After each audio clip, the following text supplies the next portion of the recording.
Hello, Bayreuth young artists. I'm Edgar Gabriel.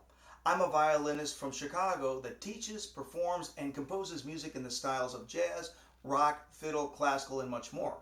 I created String Groove that teaches improvisation in these styles with a book, an app, ensemble pieces, videos, and workshops.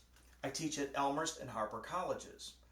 Meine Eltern sind aus Deutschland gekommen und ich spreche ein bisschen Deutsch. Ich habe Familie in München und Augsburg. Wenn Sie Fragen haben, du kannst mit mir unterhalten auf E-Mail in English oder Deutsch.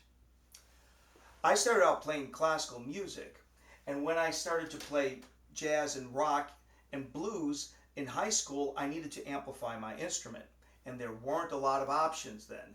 Now we have a lot of options, but back then I was just using a pickup on my violin, and then I was able to later on purchase a electric Zeta instrument. I love this violin, but it was missing the qualities of an acoustic violin. So I put a Baggs bridge on one of my violins here, and this works very well. I still use this all the time.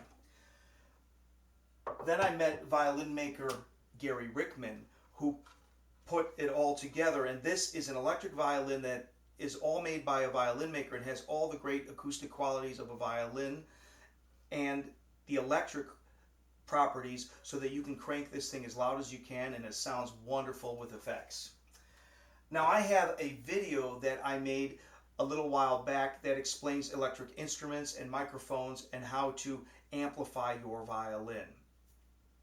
I would like to add to that video today to show how to amplify and also input your instrument into a computer or a mobile device. That is so important these days because we are doing so much video conferencing and we're making all sorts of videos on the computer and with apps. So I want to show some of the basics on how to get the best possible sound you can. So let's get started. There are two types of cables that you want to get to know for both performing and recording.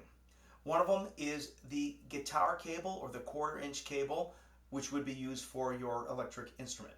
The other is the XLR cable, which is used for microphones. These are used in both situations and they look very, very different. Get yourself to know these two types of cables. Now, you do not want to use a built-in microphone for a mobile phone or a computer to record with if you don't have to. The reason why: these microphones are not made for music. They are made for speech and conversation, and they're used to cut out outside sounds, which make them very, very bad for a lot of music situations. So we need to hook up another microphone to the device or go directly in there with an electronic instrument. Okay, how do we do that? Well, one way to put a microphone into a device, the easiest way, is to get a USB microphone that plugs directly into the computer. They also make them for mobile devices. The other way, and the way I prefer, is to have an interface, and that is a device that goes between your computer or your mobile device and your instrument. And here I have one for my phone. This is called an iRig. Okay, it's an iRig, and this one's really great because it's the iRig Pro, because it has an input for an XLR and also a 1/4 inch. Very, very handy. In my computer, I have an interface here as well. It's got an input for an XLR and also for a 1/4 inch. Very handy. I can do a lot with that. I can plug in almost any device. Now, something about microphones that you want to know is that the type of microphones that you would use for a live on-stage performance and the type of microphone that you would use for a recording are completely different. For on stage, you would use something like this. This is a Shure SM58, great microphone. It is what we call a unidirectional mic. It only picks up what is directly aimed at it, and that is on purpose because on a live situation, you don't want sounds going out there because they'll mix with the speakers and then you get feedback, that squealing sound. We don't want that. But in a recording situation, we want to pick up everything around there. So we want to use an omnidirectional microphone. I have a large collection of microphones, and this is one of my favorites here. This is an RCA ribbon microphone. It picks up everything. It's from the 1940s. Jascha Heifetz recorded on something similar to this. And so with these interfaces, I can plug in any type of microphone that I like to. All right, now, you do not have to use an electric instrument to have an electric sound when you record, okay?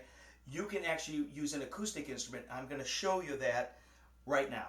So once you have your instrument in your computer, okay, then you can do some really, really cool things with it. I have GarageBand here, and I recorded my wonderful viola made by violin maker Sebastian Zenz in Munich, and I just have an acoustic viola, and I'm playing some blues here. Here you go.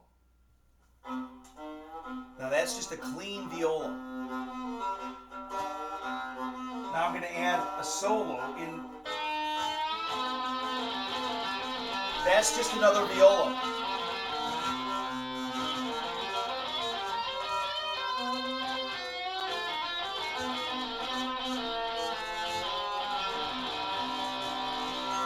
And that was done after the fact. I just put some effects on that. Okay, effects that are built into there, distortion, delay, all that. We can do that live as well, and I'm going to do that in a second. I'm going to do that with a live recording device we call a looper, and let me show you this next.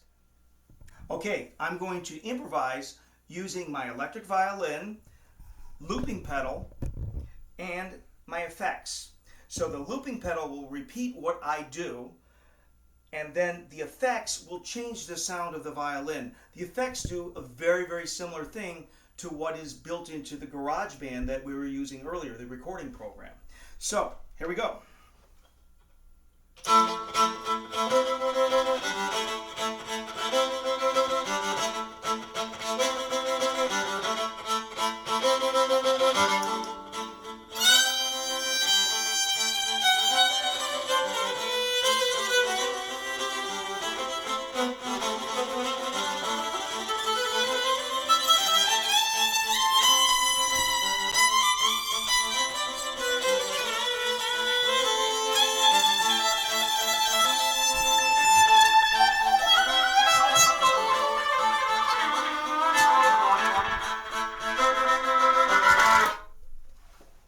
Tschüss.